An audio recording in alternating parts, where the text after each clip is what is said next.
want you to imagine with me for a moment that you couldn't see. In fact, it had been quite some time that you couldn't see. You used to be able to see, but your memories of color, your memories of what your friends and family looked like were fading into the background, and it began to ruin everything in your life. In fact, it had not just began, it had completely changed everything about the way that you lived. And so you had to stop working, you had to start begging, you had to just do whatever you could to survive. And so you found that if you sat by this one gate, you'd get a lot of people that would help you. But as the days, weeks, months, and years went on, fewer and fewer people would give. And so you just tried to beg to survive, to see what you could do. But then one day, you heard he was coming. Oh, you've heard of this man before. You heard of the stories of how the guy who couldn't walk now could walk again.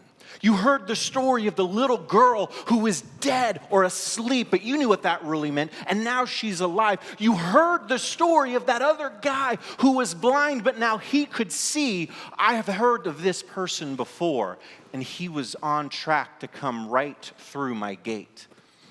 And so you would scurry across to try to find the best position to be able to happen to bump by him and intersect him.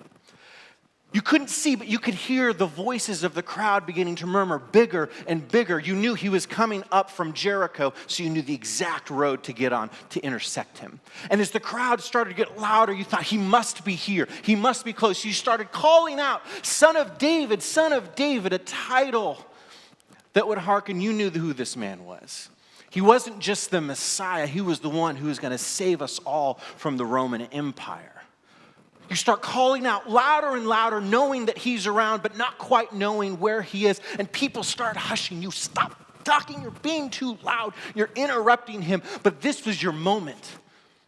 Nothing could stop you from this. Your desperation, the days, weeks, months, and years of sitting there, blind and in pain, trying to live your life. You weren't going to let this moment pass by. So the louder you shout out, Son of David, have mercy. And then someone comes to you. Hey, bud, it's your lucky day. He's calling you.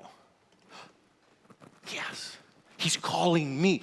And in the excitement, you throw your cloak, you throw everything, and you begin to run even though you have no idea where you're running to. And someone helps escort you, and you can just feel that you're getting closer to this person. And the question that's asked of you is, what do you want me to do for you? Can you imagine the God of the universe looking at you and saying, what do you want me to do for you? That question, that idea absolutely fascinates me. In fact, the last year, 2022, I think this is the passage that I have mulled over most in my mind and in my studies because I can't get over that question, what do you want me to do for you? The God of the universe coming, giving you a blank check, fill in the number. And so today I want to explore this a little bit, and we're gonna have some fun. Whether you're here with us today, you're online. You're here because you want some depth, so I'm going to give it to you. And we're going to be tracking through the Bible. If you didn't know, one of those little books in front of you is a Bible. We're going to go through it, and we're going to read it. I encourage you to grab it and open it because we're going to have some fun. And we're going to talk about this passage in the context of rejoicing. And so what's happened with me over this last year, I've looked at it in different facets. The old Jewish tradition would be to look at a passage, and just like you would analyze a diamond from different perspectives, that's what I've done this last year. And in prep for New Year's Day, we're here, 2023 is starting. There is an angle that God showed me that I had never quite seen before in the years of going through this. And so here's what we're going to do today. We're going to talk about this idea of resolving to rejoice and what that means. And ultimately, you're going to walk away with a few ways that you can resolve in your soul to rejoice in 2023, but in your person as yourself. To do that, we're going to look at two biblical stories, a little bit of a structural analysis. We're going to talk about the transcendentals, which is a fascinating philosophical construct. Then we're going to go to a few application ideas, follow up with a New Year's resolution. Sound good? So, as we're going through this journey, if you're having a hard time holding on because you're up past 9:01 p.m., how many of you guys made it till 9? Okay. Well, hey, grab. So if you're falling asleep, you're having a struggle, resolve to rejoice, I promise you, we'll end right back there. But if you're willing to go on this journey with me, Well, we're going to start over with Paul in prison, writing a letter after going through beatings and after being shipwrecked and after a ton of pain and suffering that this man went through. He gives us an idea that I think is absolutely fascinating. It's Philippians 4:4. It says, "Rejoice in the Lord always. I will say it again, rejoice." Nudge your neighbor who might be falling asleep and say, "Rejoice in the Lord always." Here's what's interesting to me. When I think about this verse, again, Paul's writing from a position of like pain and suffering. And he's inviting us as believers to rejoice in the Lord always. I was talking to a friend of mine, and they were processing through this, saying like, how can you just be happy always? There are times when I'm happy and there's times when I'm sad. And this is not what Paul's saying. Paul isn't saying to just be happy always. He's saying rejoice in the Lord always. There's some complexity there that whether you're having a fantastic day or whether you're in the midst of the suffering, there's an invitation to rejoice. Because I believe this idea of rejoicing is much more than an emotion. It is a lens with which we can view life. It is a construct to approach our scenarios to, while even holding depression, while holding pain, while holding anxiety, we can have a lens to surround that to be able to see God. And so in this idea of rejoicing in the Lord always, to have that framework, how do we do that and why should we do that? Well, first, I think in terms of addressing the why question, why should you rejoice in the Lord always? And I truly believe it is because God has come to bring wholeness to your life. Now, you won't see the fullness of that wholeness come this side of heaven. But God has come so that you may have more of Him and you may encounter more of His purpose and His plans and what He's doing in and through you. You might have been a Christian for your entire life, and I will say here boldly, there is more for you that you're not even aware of. The depths of what God has for you are unfathomable. And so why should you rejoice in the Lord always? There is more, and if you're willing to go after it, you will be blown away by what God wants to do. The other part is your character. I do believe that there is something to our character that God is constantly molding and shaping in us. And so some of you might just be in a place where you're barely hanging on. The pain, the suffering, whatever you're going through is at its extreme, and you've tried everything, you've done the Christianese, but it's still not working. And I would say that God has a plan and a purpose for you too, in so much as He is concerned about your character, and I believe far more than your comfort. And so in this process of being able to rejoice in the Lord always, even when you're in prison, there is something God is doing in you to help awaken and activate things that you weren't even sure were possible. So, jump with me to Mark chapter 10. In this context of rejoicing in the Lord always and processing through that. Pull out your Bible. If you haven't opened a Bible in a while because you use your app, that's okay. It's page 1575. We're going to start at verse 46.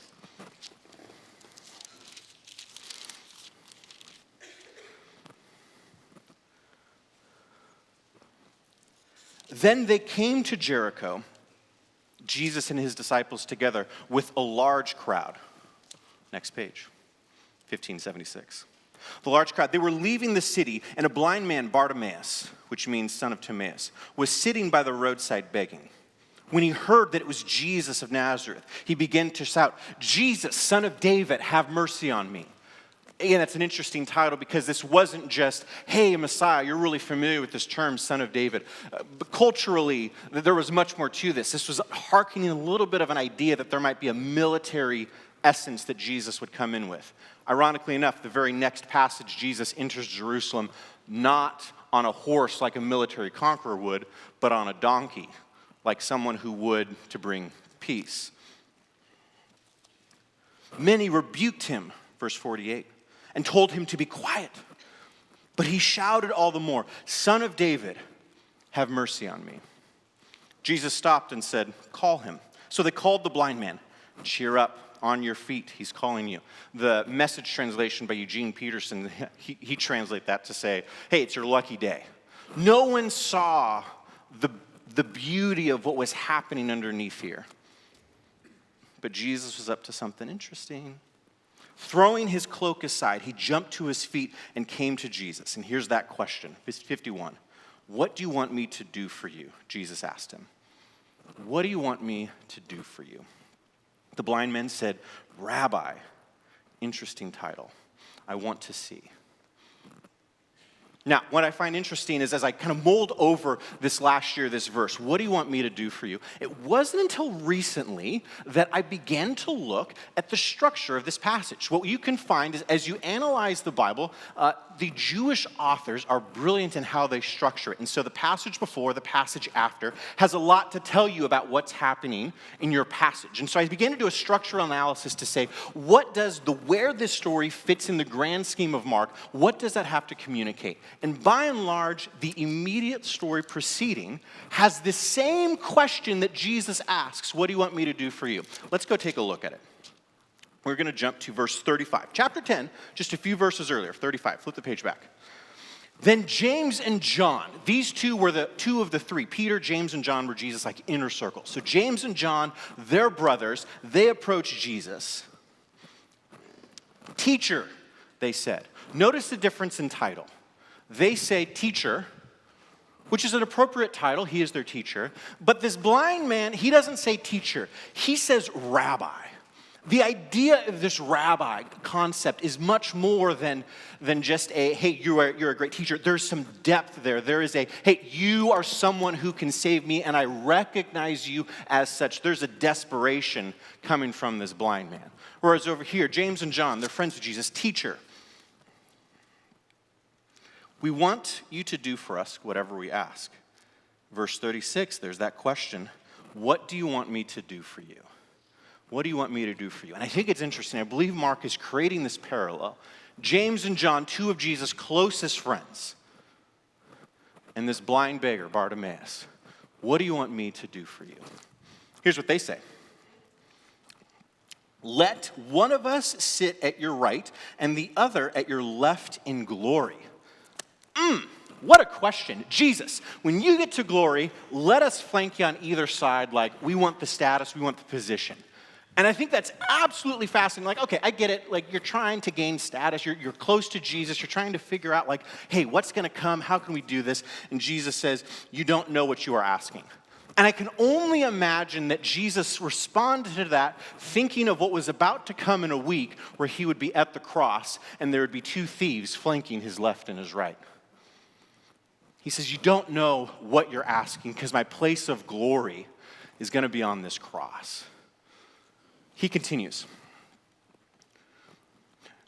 You will drink the cup that I drink and be baptized. Verse 38. Can you drink the cup I drink or be baptized with the baptism I'm baptized with? We can, they answered, yes. And he's like, it's going to be a tough road for you. You don't, verse 39. We can, they answered. Jesus said to them, well, you will drink the cup I drink and you will be baptized with the baptism I am baptized with. But to sit at my right or my left is not for me to grant. These places belong for those for whom they've been prepared. And I just think that's fascinating, the idea of Jesus having a double meaning here. There's the cross. That's my place of glory. You don't know what you're asking because there's going to be people on my left and right. But in the age to come, there's more to it there too. But in this, you have them looking for position, and yet you have blind Bartimaeus looking for presence. Let's jump back to him, blind Bartimaeus. 51, what do you want me to do for you? Jesus asked him. The blind man said, Rabbi, I want to see. Go, Jesus said, your faith has healed you. Immediately he received his sight and followed Jesus along the road. Go, your faith. To break down that word, this idea of faith has his three heads to it. It's this idea of trust, hope, the spiritual faith, but this nature of trusting Jesus with all that you have. This resolution. And I think in the spirit of New Year's resolutions, rejoice in the Lord always, I want to show you how to resolve to rejoice, but the first step of that is resolving in your heart to trust Jesus. To, no matter what you encounter, to bring who you are to the feet of Jesus. Bring your life, bring your struggles, bring your successes, bring your failures, and bring them all before Jesus and say, hey, this is all I got. God, I want all of you. Now, that's really easy for me to stand up here and preach and say, hey, just trust Jesus, go on your way, have a wonderful 2023, and you won't be any better for it because it's easy to think, yes, I want to trust Jesus, and that's nice, and I want to be a good Christian, but to actually live that out, how do you actually process the idea of trusting Jesus? Well, buckle up, it's difficult. Not only that, Jesus doesn't promise when you follow him that life will get amazingly better. In fact, he promises that life will continue to be difficult. What he said to James and John, the cup that you're about to drink is tough. All of the disciples were brutally massacred for what they believed in regards to Jesus. And if you're following Jesus, you can guarantee some of that path is the same. A pastor I heard once said, if God didn't spare his own son from the cross, what makes you think he'll spare you? I'm like, that is tough. But the invitation there of what God is doing beyond the superficial and in your soul so that you may gain wholeness, so that you may develop your character, so that you can become all God's created you to be, both for this age and for the age to come, well, I'll sign up for that. I'll sign up for the God of the universe saying, the road will be tough because of the consequence of sin, but I'm going to be with you in those tough places. You just got to trust me. Okay, I'm in. How do I trust you? How do I break that down? So as I begin to think this, and I'm imagining the blind man, Bartimaeus, as he initially stood up, he's blind, he's coming towards Jesus, what must have been going through his head? Each step that he is taking and framing how he might respond to this Jesus character, who he had heard of, who he knew things about, but he did not yet understand who Jesus was in the depths as his Savior. And then I think of this. You're blind. You haven't seen for who knows how long. You come to Jesus and he says, your faith has healed you. And in that moment, you open your eyes and you can see. And the very first thing that you see is Jesus' face. I try to put myself in that position and imagine what would I have seen if I'm opening my eyes for the first time in a long time and I see the face of Jesus. Now some might think like, oh, that's wonderful, that's lovely. My initial impression would have been, oh, that might have been tough. You're looking into the eyes of the God of the universe and he's looking back at you, vulnerable. And your life flashes before your eyes, all your sin, all your brokenness, all your flaws. As he's staring into your soul, the very first thing you see is the God of the universe staring back at you and all of your brokenness. And yet, I don't believe that moment would have lasted long because in all of that brokenness, there is Jesus saying, go, your faith has saved you. Your trust has saved you. Here's what I think he might have seen. We're going to go to that philosophical concept. There's this idea called the transcendentals. Okay? The transcendentals, I first learned about it, C.S. Lewis talks about it, and these are concepts that are true outside of time, space, and matter. And so C.S. Lewis quantified 3 of them, looking at philosophers from the past 2,000 years, and he said there's 3 main ideas that are true outside of time, space, and matter that actually point us back to God in every circumstance. And that is truth, goodness, and beauty. That if you look at these, in one sense, it actually proves the existence of God. When you look at the fact that there's not just relative truth, but there is the truth. Well, something had to establish the absolute formation of truth. Something had to establish the absolute formation of goodness. Because if there's a scale of good to bad, well, what is the goodest? What is the best? There had to have been an entity outside of time, space, and matter powerful enough to establish this is what is good. And same thing with beauty. If we're able to appreciate and recognize beauty, there had to be something that designed and created that. It wasn't just by chance that we have the ability to perceive and understand beauty. It is an intelligent design that built this. So C.S. Lewis builds an argument for the existence of God based off of these 3 ideas, true, good, and the beautiful. And when I look at these in context of the blind beggar, Bartimaeus, and then in deeper context of rejoice in the Lord always, I believe these become a starting point for how we can trust in God more. Let me show you. True. that which is true. If you're looking to trust in God, if you're looking to have a lens with which you can rejoice in the Lord always speak the truth. Or in the least, don't lie. Because in our process of speaking the truth and living in the truth, you might have heard it said that all truth is God's truth. And I do believe that if you keep pursuing the truth and you keep asking questions and you keep diving in deeper, you will indeed find the truth. And I believe that is Jesus, because he says it himself, I am the way, the truth, and the life. And so if you're in a process of doubting, you don't even know who this Jesus character is, you're looking at various even belief systems, my encouragement there is just don't stop asking questions. Keep asking questions. Keep pursuing. Don't ever get resolved in who you are. Keep pursuing the truth. And I truly believe you will find Jesus. Here's an interesting story that's wild. It's absolutely wild in terms of truth and people discovering God. Look at Genesis chapter 47, I think. There's the story of Joseph, right? He gets sold into slavery. He's going to Potiphar's house. And there's the famine that happens. You ever hear the story of Joseph? Okay, perfect. Good. In the middle, there's this random insert that takes up almost a whole chapter that has nothing to do with Joseph, seemingly. It's the story of Judah and how Judah has a son, and that son marries a woman named Tamar. Tamar is his wife. Judah's first son dies, and as was Jewish custom, the father, which would have been Judah, would have taken Tamar and given her to his second son. So that's what happens. Second son dies. So the custom would have been that Tamar would have gone to the third son. Judah's like, well, you've kind of been the result of two of my sons dying. We're going to hold off here for a second, which was against the law in that time, against cultural norms, and so he sets her on the side. Well, as the story gets much more interesting, Judah's one day going over to a festival, having a party. He sees a woman on the side of the road, and he's like, hey, let's have some fun. So they have some fun, but she says, wait, you need to give me something in return. He's like, I'll give you a goat. She's like, awesome. How am I going to get the goat? He says, well, I can give you my signet ring and the staff, and we'll trade it back. So we can do our thing now, and I'll give you a goat later. You'll give me my signet ring back. Awesome. Well, he goes, he sends someone to give her a goat. He can't find her. Some time passes on. Then it comes out. Tamar is pregnant. Dun, dun, dun. Scandal across the nation, right? Okay, so he comes and he's like, Tamar's pregnant. You broke the law. Off with your head, you gotta die. And she's like, oh, well, the guy I was impregnated by, these things belong to him. Gasp, they're his things. Wild. In the middle of the story of Joseph, why is it there? And then he responds by saying, I am a sinful person.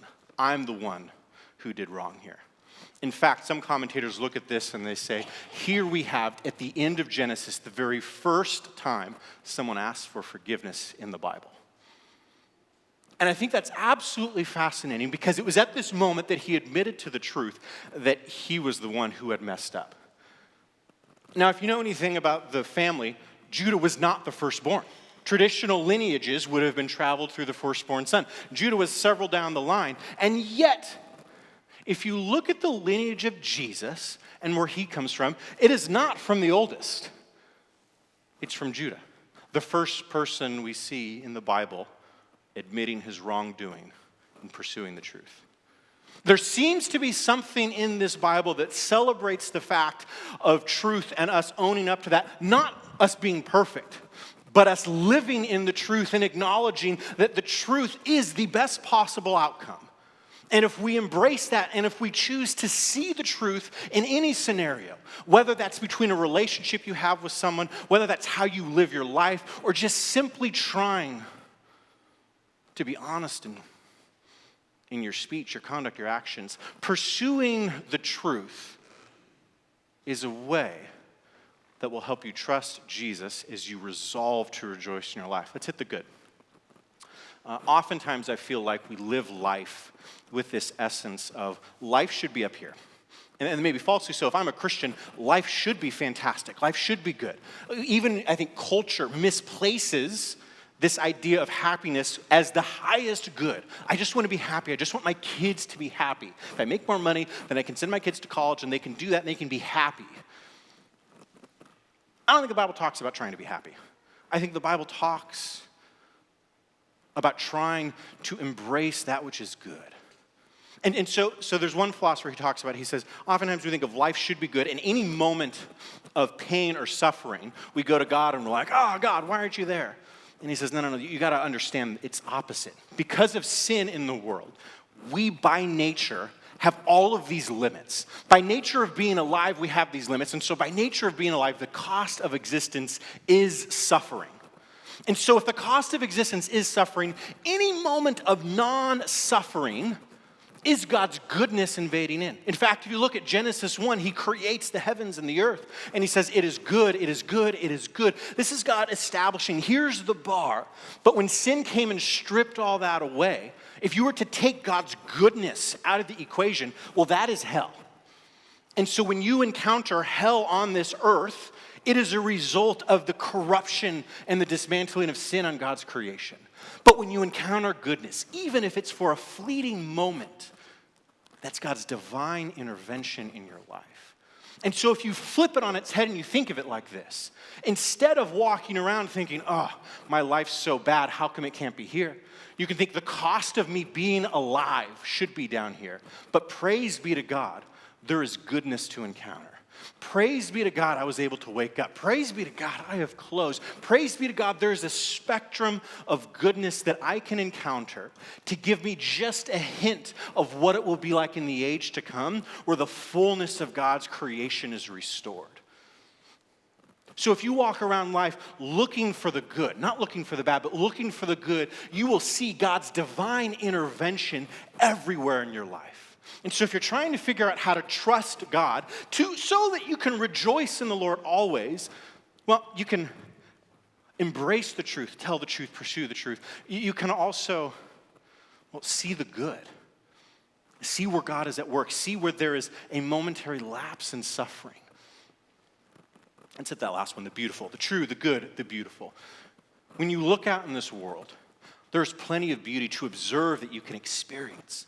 We have 5 senses, right? To encounter the goodness, whether it's Jones cookies, that's good.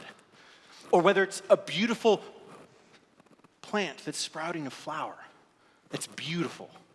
When we see beauty around us, it is not by chance that we can encounter beauty. It is an intelligent design that put that into place.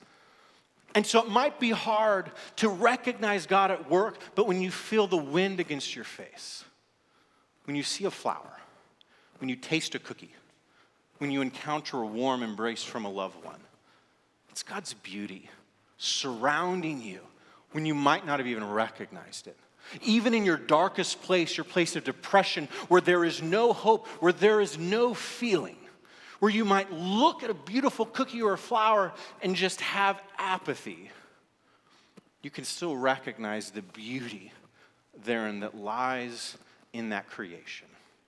And that mindset shift of seeing God's beauty at play, seeing God's goodness involved in your life, seeing God's truth ruminating throughout will begin to build you a framework outside of time, space, and matters that helps you trust in Jesus. And as that develops and as that matriculates, your ability to rejoice in the Lord always shifts from an emotional state to a concrete set of practices that you can engage with, so you may be filled with wholeness, so that you may grow in your character.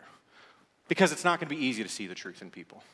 It's not going to be easy to resolve yourself to see the good even in tough situations. It's going to be really difficult, in fact, especially when there's deep pain and suffering, like you're visiting a loved one in the hospital, or when a loved one dies and you have this terrible pain, and yet we can all recognize that there's moments to laugh even in pain. There's moments to celebrate even in trials. And so when you can see the good in that, when you can see the beauty in that, when you can see the truth in that, we begin to train our minds on how to see things not from a position of, or the position like James and John, but we can position ourselves in this almost state of desperation of, God, I just need you. I just need to see you. And I'll close with this. I'm going to invite the worship team to come up. All of this is a perspective on how you can see God, on how you can do part to approach that. But the beauty that I think in all of this is before the blind man ever saw God, Jesus saw him. And I want you to get that. Before the blind man ever saw Jesus, before he ever did my 3 steps of truth, goodness, and beauty, before he did any of that, Jesus saw him. And Jesus called him. And Jesus drew him unto himself. And you can't forget that. You can't forget that God has reached out his hand first, and he sees you. And while you might feel the weight of sin, you might feel the weight of depression, you might feel the weight of life, and as 2023 hits you, you might feel the weight of that coming against you like a rushing train. Never forget that Jesus sees you first, and he will never give you something that he can't handle. He will never let you go. And what you might see as the very worst possible thing, which is death, he sees as a transition into the age to come where you will be fully made new and made whole.